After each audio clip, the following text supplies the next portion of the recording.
Pero kung bago ka pa lang sa aking channel, paki-like, share, and click the subscribe button and the notification bell para lagi kayong updated sa mga parating ko pang uploads.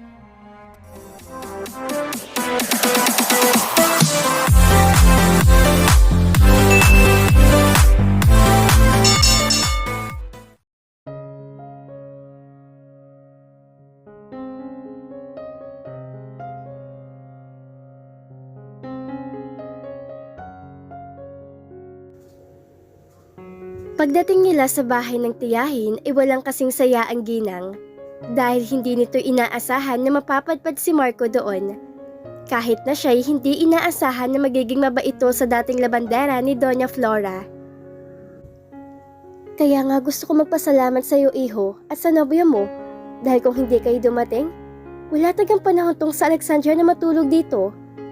Magiliw na pagpapatuloy nito habang nasa hapag sila.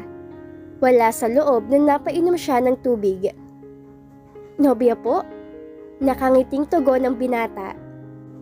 Sabi nitong sa Alexandria, kaya siya dito muna tumuloy dahil kailangan niya daw ng privacy. Chang! Saway niya sa tiyahin, ngunit para tong walang narinig.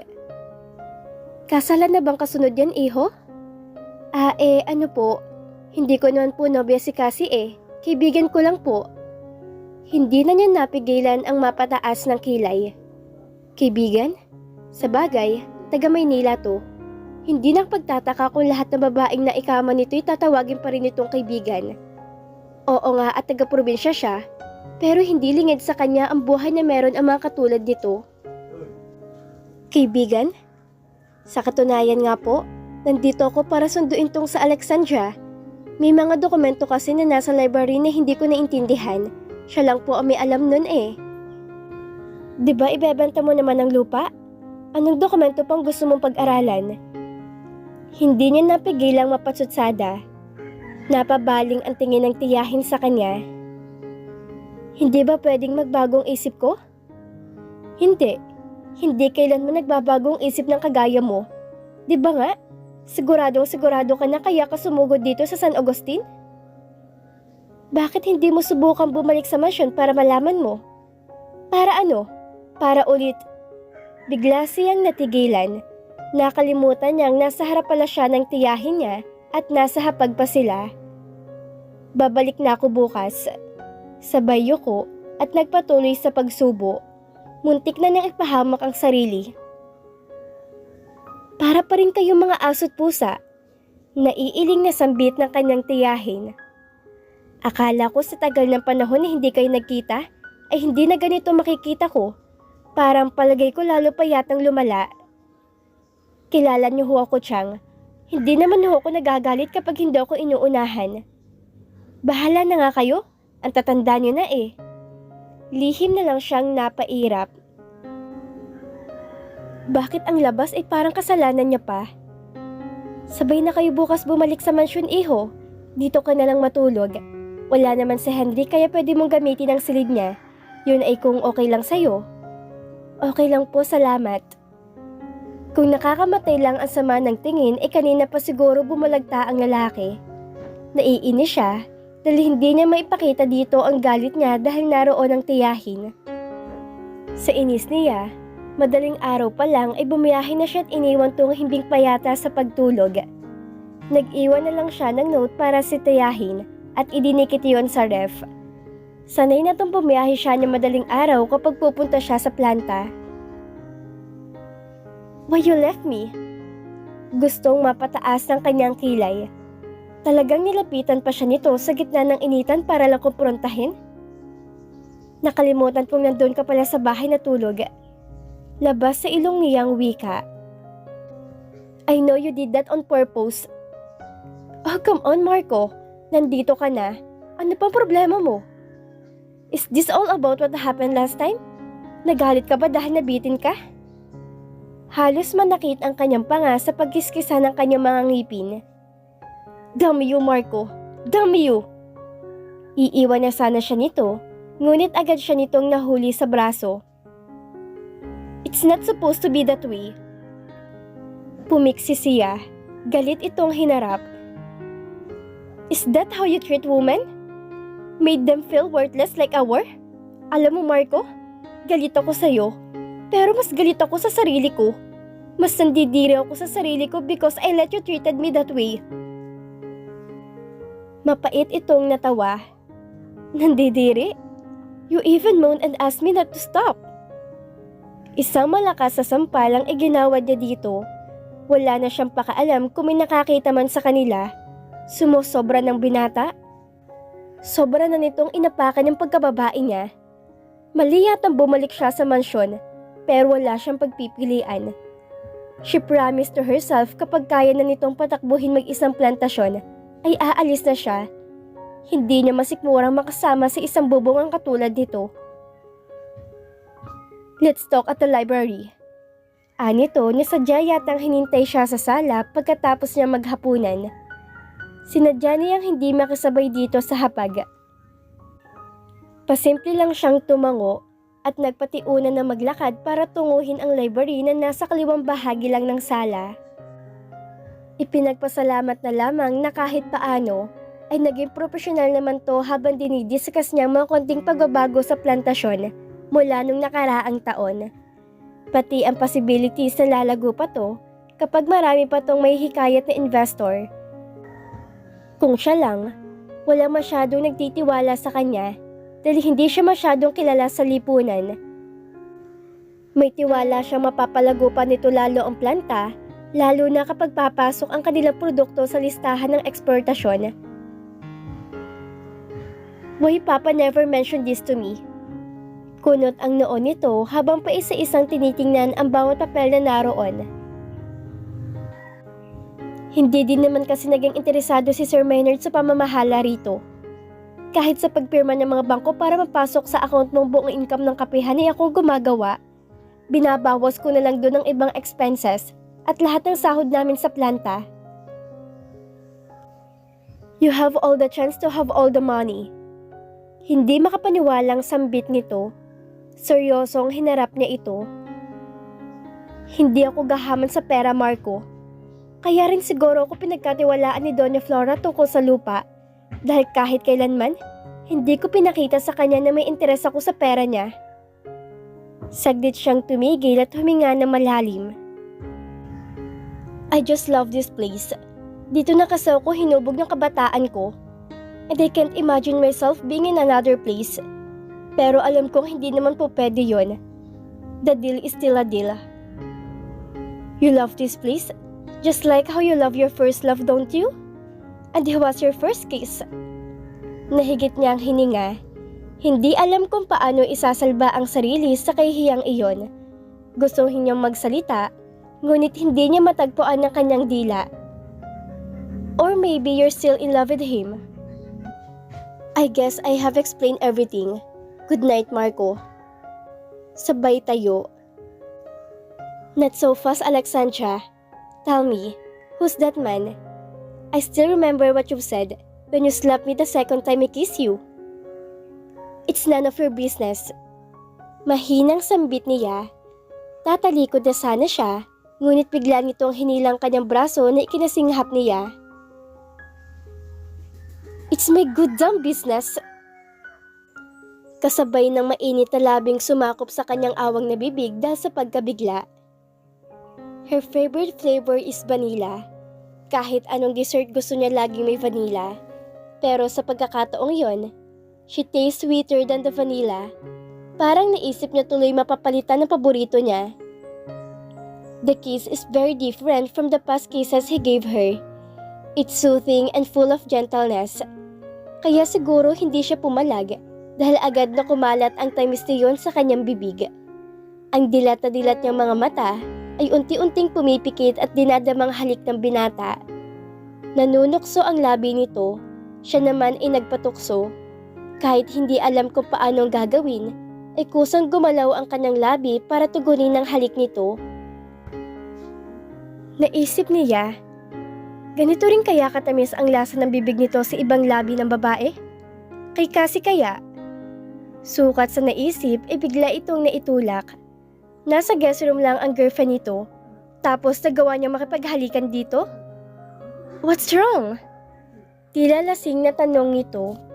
Hindi niya ito pinagkaabalahang sagutin at nagpatuloy sa paglabas. Patakbo na niyang inakyat ang hagdan at agad na sinalat ang labi pagkapasok niya sa kanyang silid. Why does it taste so different? Hindi niya maiwasang ikumpara yon sa unang halik na iginawad nito sa kanya. Kumbaga sa Ricardo, napaka-perpekto ng pagkakahalo na yon. Mabilis niyang ipinilig ang ulo. Hindi tama mag-isip siya ng ganoon. Marco has nothing to do with her. At higit sa lahat, hindi niya ito nobyo para payagan niya itong kulugadi ng kanyang bibig. Ngunit agad ding sumagi sa isip niya si Cassie. Hindi niya napansin ang babae kanina pagdating niya sa mansyon. Marahil inagkulong to sa silid. Nahihiya siya rito. Di yata't nagawa niya makipagtokaan sa boyfriend nito. Kahit sinabi pa ni Marco na kaibigan lang nito ang babae, ay iba pa rin ang tingin ng nakakarami doon.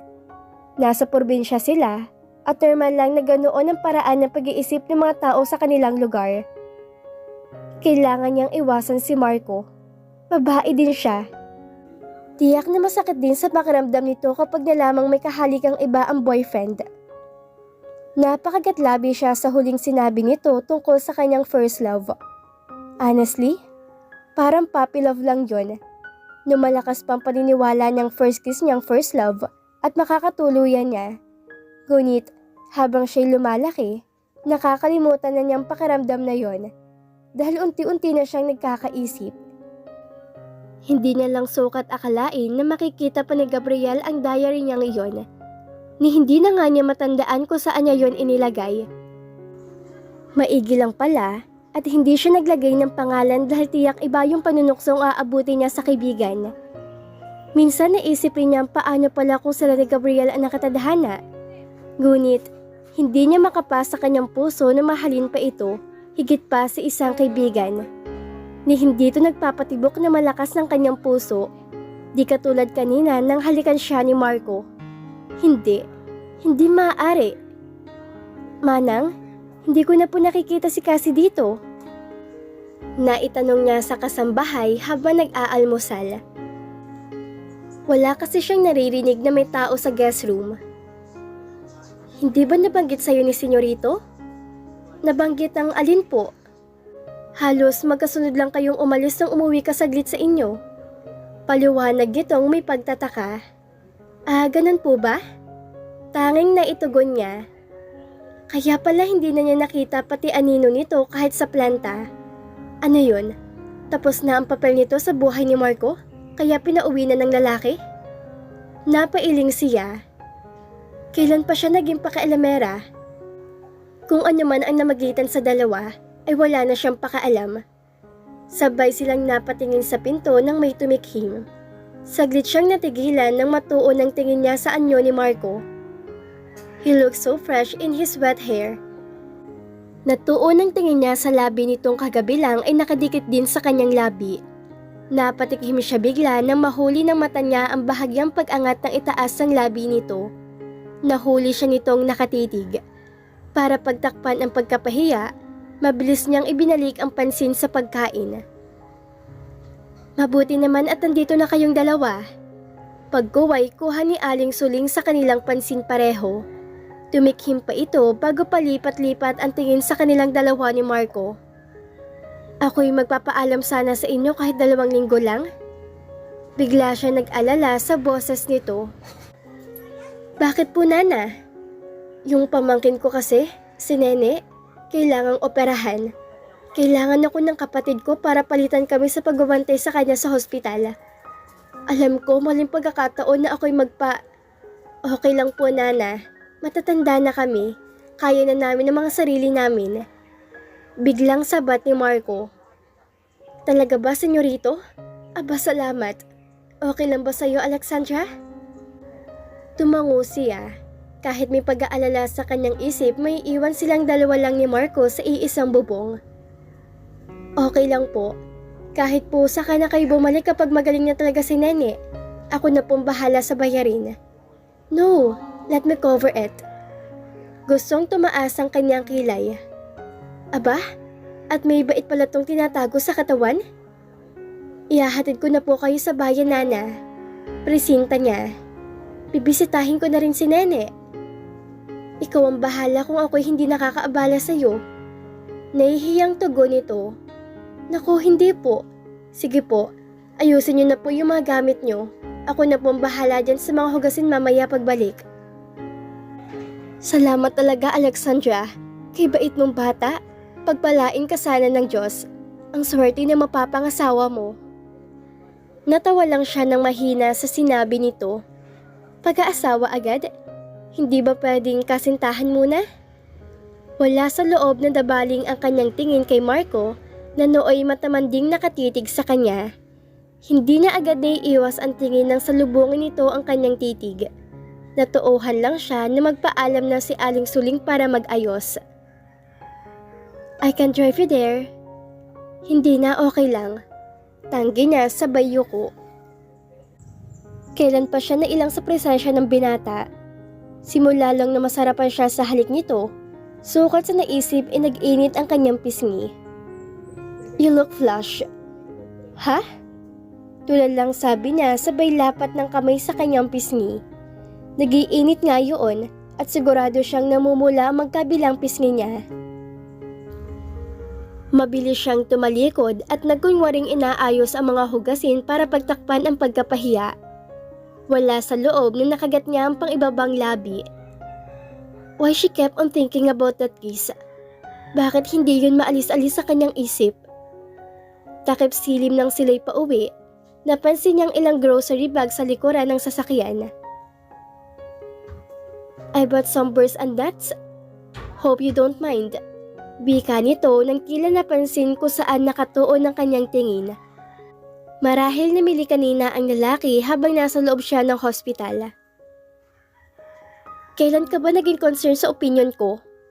Tanging nasabi niya sabay lagay ng seatbelt. Alexandra, please. Can we at least be civil? Hindi ba pwedeng hindi tayo mag-away? Sino bang laging nauuna? Inis niyang sumbat. Kaya nga I'm trying to make a nice. Buntong hininga lang ang naging tugon niya. Isang malaking himala kapag ang isang Marco Robles ay maging civil sa kanya. Hanggang kailan kaya nito magpanggap na babait? Hindi niya alam. He's unpredictable. Look, I'm so sorry for what happened last time. Napalunok siya.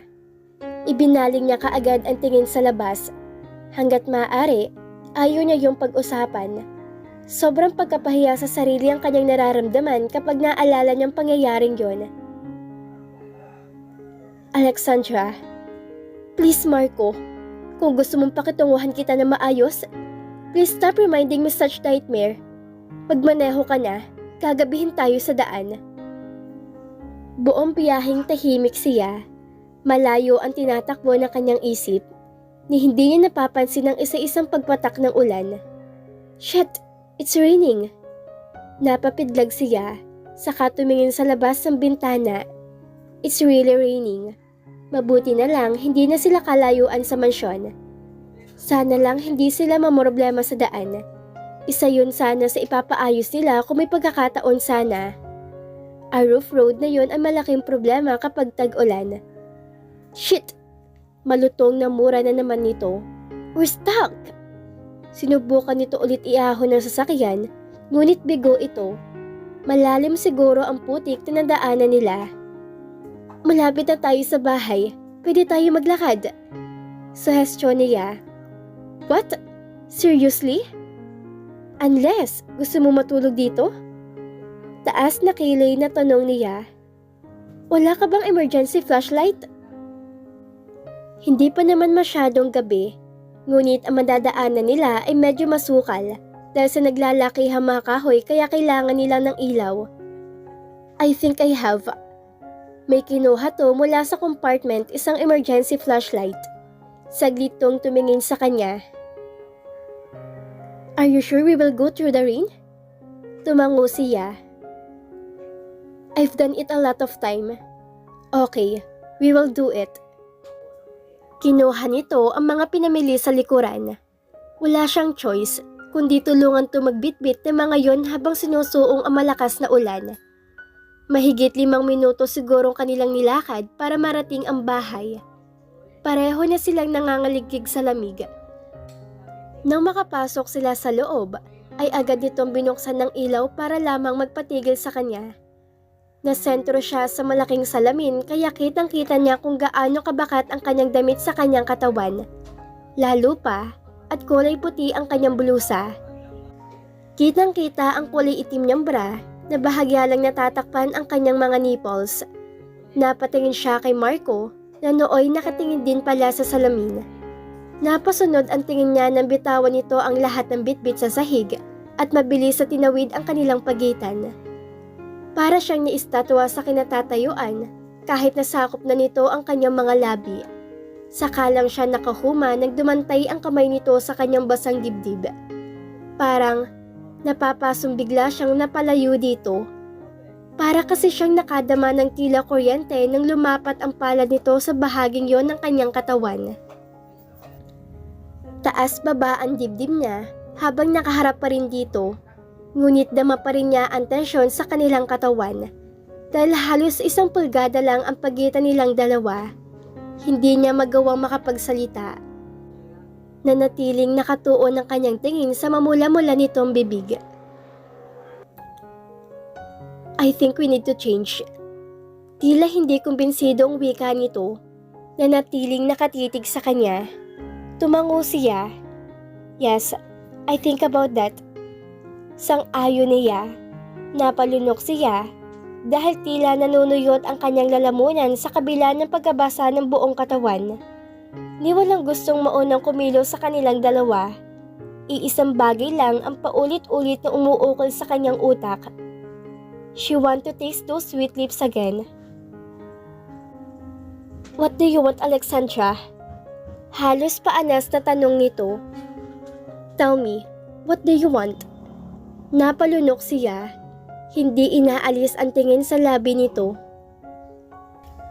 Napamura ito bago siya inisang hilat mainit na sinakop ang kanyang mga labi.